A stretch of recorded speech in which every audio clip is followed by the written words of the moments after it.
Hi guys, this is Dormouse03. Welcome to another episode of What's Pushing My Buttons. Today I'm going to talk about survival horror and what happened to it. So this topic came up when I was recently playing Silent Hill 2 as part of the Silent Hill HD collection. And now Silent Hill 2 is a game that I played back in the day when it first came out. I had it for my original Xbox, and I loved this game.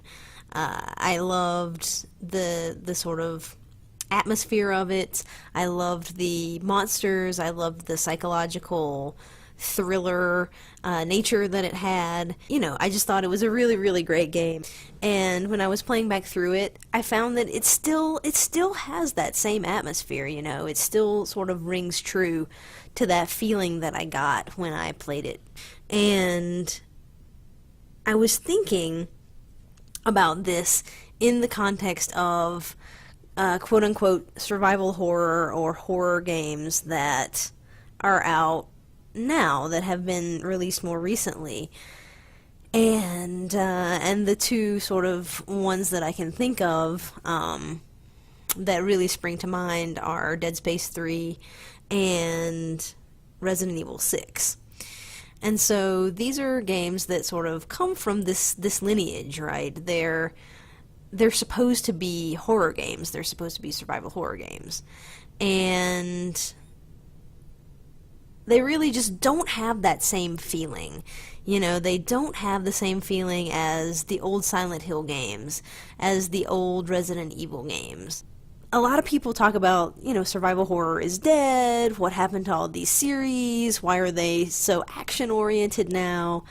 And I'm trying to sort of think, can survival horror as a genre work these days?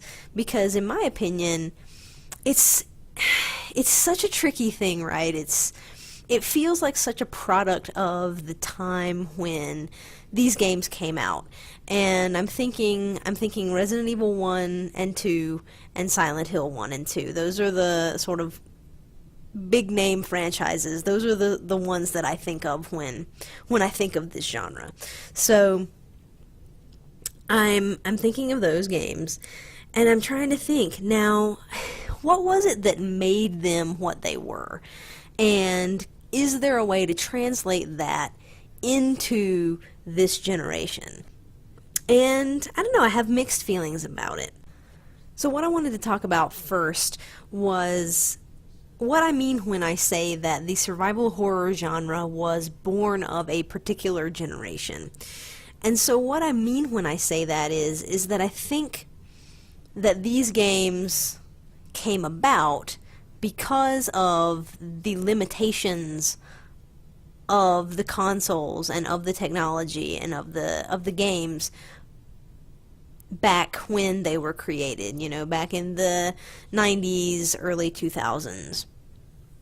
I think that they took a lot of the limitations that they had and used those as strengths for the type of game that they were trying to create. And so what I mean is, for example, they took the fixed camera and they used that to create these situations where things were scary because you couldn't see them. You couldn't tell where they were on the map. In a lot of, the corridors within something like Resident Evil or Silent Hill, you would be, facing the camera. You couldn't change where its position was, and you couldn't really see in front of you. And so you would enter that room, you could only see a little way in front of your character, and maybe you knew there was a monster there, or there might be a monster there, or there might be a zombie there, but you couldn't see it. You didn't know how close it was to you, and until you moved such that the camera changed, you couldn't see what you were up against. And that created this scenario where that's frightening, right? You go into a room and you can't tell what you're up against. And you might be shooting at it and you can't tell where it is. You don't know if it's dying, you don't know if you're hitting it. You don't know how close it's getting to you. And that creates this element of fear, right? You're worried that whatever that is that's in that room or might be in that room is getting closer to you, or you have to get closer to it in order to switch that camera around so that you can see what you're dealing with. So that's the first thing. The camera angles worked in these games' favor in order to create these sort of tense situations. Another thing that they did very well was they did a good job of making you feel alone and very low powered. You're someone who's pretty weak. You don't have a lot of tools to work with. You're not this, powerhouse zombie killing machine with, a Gatling gun and a rocket launcher strapped to your back. And, that's how you start off the game. Now, in a lot of these games, you could unlock power weapons. You could unlock unlimited ammo. You could unlock the ability to have more ammunition, or be able to be more invincible or whatever. But that was something that was a reward for the people who did certain things, like played the game in under a certain amount of time, or played it on its hardest difficulty, or whatever. So when you first play that game, the experience that you have of it when you're first playing it is one of, you're very underpowered, you have to scrounge for everything that you can get. You don't have a lot of bullets, you don't have a lot of weapons, you don't have a lot of health items, and you're having to, scavenge around these areas that you don't necessarily want to scavenge around because there might be something bad there that you can't handle. And so it put you into this push-pull situation where, I want to go out and explore this area because I know that there might be ammunition or healing items or a special weapon or, something that I want somewhere on this level. But on the other hand, I don't want to explore it too much because I don't know what's out there. Because, often anything had the potential to kill you if you didn't have the tools to take care of it, and so I think that was another thing that really worked in these games' favor. Because the combat was just really not good. A lot of times in the first Resident Evils you could aim up, middle, and down, and that was all you could do. It was very finicky. Locking onto enemies was very finicky. They took a lot of ammo to kill, and there wasn't a lot of ammo, and that was the game's way of telling you that you really shouldn't be fighting this entire time. Your goal is not to kill everything on the map. Your goal is to survive, and that's the name of the genre, and that's sort of the object and the thing that is behind all of these games. Is the goal is not to lay waste to an entire horde of zombies, or every monster in Silent Hill needs to die. Your goal is to get from point A to point B, where you need to go, what you need to do, and live on that on that journey. And often the best way to do that was to avoid a lot of the enemies. You're going to get really good at zigzagging around zombies and not getting grabbed and stuff. And so, and the game tells you that, the mechanics are not good enough for you to be able to engage all of these enemies. And the way that they tell you, no, you shouldn't be doing that, is they limit your ammo and they limit your healing. And if, you get yourself, and they make the enemies take a shitload of damage. And so, after you've engaged a couple of them, you start to realize, this is not going to work. I'm going to have to do something else. I'm going to have to run away. And it makes every enemy encounter threatening. Every enemy that you come across, it's like, oh god, I have to get away from that, it can kill me, because everything has the potential to kill you when you really don't have the ability within the mechanics of the game, within the combat system, or within the, limitations of the ammo and stuff that they supply you with. You don't have the ability to combat all of those things. Another way that they took some, not so great mechanics of the time and turned them to their favor was in adding the puzzles and riddles that you find. So often in these games, there's not a whole lot of length to them when you play through them and you know how to solve all the puzzles, and you know where all the, ammo and healing things are, and you know where all the weapons are, and you can really just go in and murder everything. The games are not that long. You can probably do a speed run of a lot of them in an hour or two. And so a way that these games kind of artificially lengthened themselves was to, instead of focusing on adding a lot of combat situations, they added a lot of these really obscure puzzles and riddles and things. And the levels, it wasn't always straightforward as to where you needed to go or what you needed to do. And if you missed picking up an item that you needed, because you didn't know that you had to get it or that you needed it, then, you were just stuck, and you had to go back through the entire level to search for that coin, or, that can opener, or whatever it was that you needed that you didn't pick up.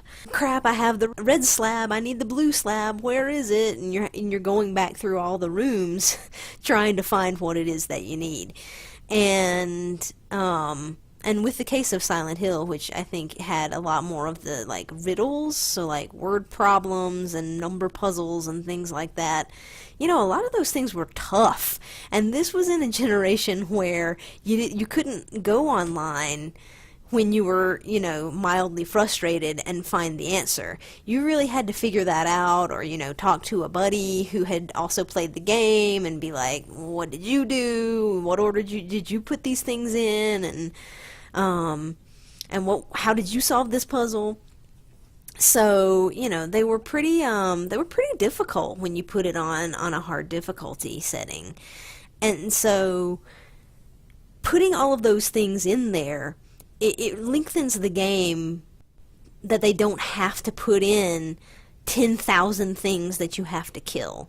They don't have to make super huge levels. They don't have to have, a bunch of different combat scenarios, because they have a few enemies on the map. Those are threat enough. And now your job is to get through this level and solve all of these puzzles and problems that come in your way, to figure out how it is that you progress. Where do I need to go to progress? Where do I need to get to? And what are the things that I need in order to do that? And so by putting in these puzzles and riddles and this sort of obscure objectives, so that you aren't really sure what it is that you're supposed to be doing all the time, they're able to provide length. And they also give you this sense of unease, like you don't really know what's going on, and you don't really know what to do next. And so even though the game is pretty linear once you know what you're doing, it doesn't feel very linear when you're playing it for the first time, because you're having to backtrack so much to try to figure out, okay, well, what do I need, and how do I get it, and where do I go?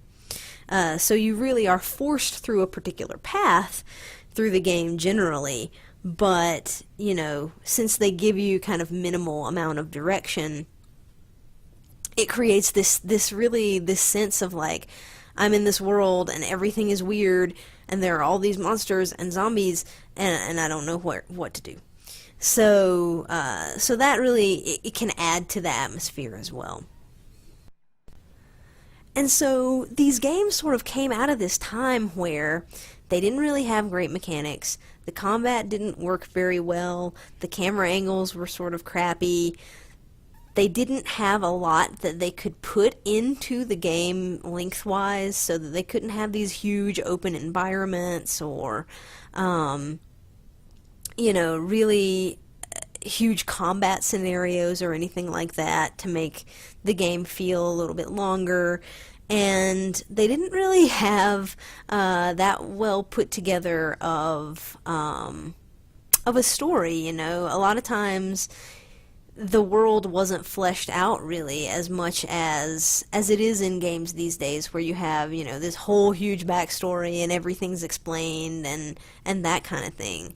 So you have all of these things that feel like they should be negatives, and what the survival horror genre did was they took all of those things and they twisted it so that they sort of worked in the game's favor, where the combat being crappy and the camera angles being bad and not being able to have a lot of combat scenarios really forced you to feel like you were this person who is really just barely hanging on for dear life, and you don't know what's going on, and you don't know why these things are here, but you just have to get away from them. You just have to get through, and it's like, I'm just trying to get to the next room. And it's this feeling of where you're going through a hallway and there are 4 doors along the hallway, and you're checking each one because it might be the way that you need to go, but at the same time you're sort of dreading that one of them is gonna actually be unlocked, because you're like, oh no, it opened. What's going to be in here? So, I don't know. It took all of those sort of bad mechanics, and they lended themselves well to this genre where, you really needed to not feel like the action hero. And so the question here is, what happened to all of this, and why do modern horror games not have that feeling anymore? And I think, in my opinion, it's a product of the time. We have a lot better mechanics now. There's a lot more capability of the machines that make the games, of the machines that play the games, of the people that are coding the games, and of the people who are playing the games. There's a lot higher level of things that can be done.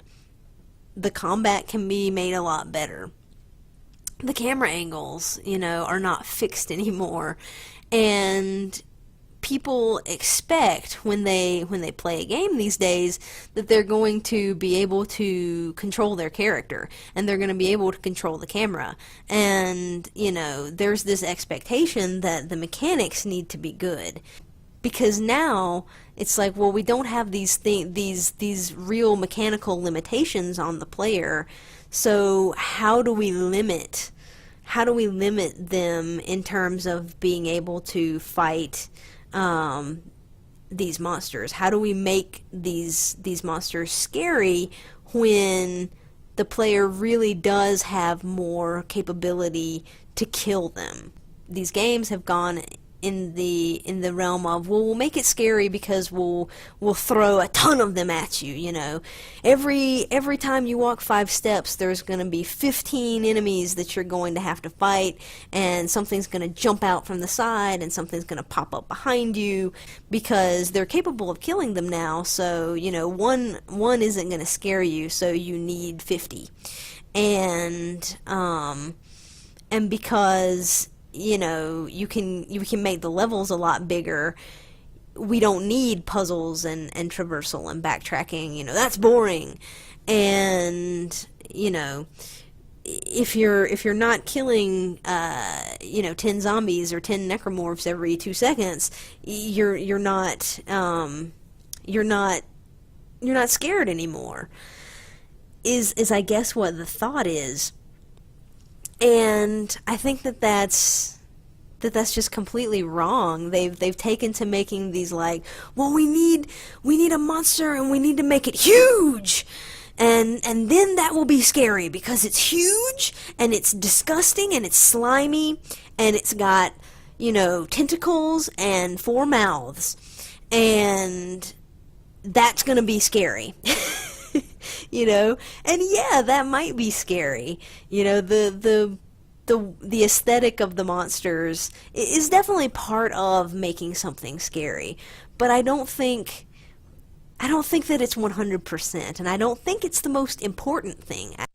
The bigger piece to me of making something frightening is not how gross or weird looking it is. It's threat to me. You know, is this threatening or is it not threatening? That's the kind of balance that I feel like a lot of these games have lost. If I've killed 5,000 of these monsters, you know, in the first couple of chapters, they don't scare me anymore, you know? And I feel like that's a problem that we're faced with. I just don't think it works as well as the days when there were a few enemies, but those were enough because they provided enough of a challenge to you, and they were threatening enough to your life within that game to be scary, even when there were only a few of them.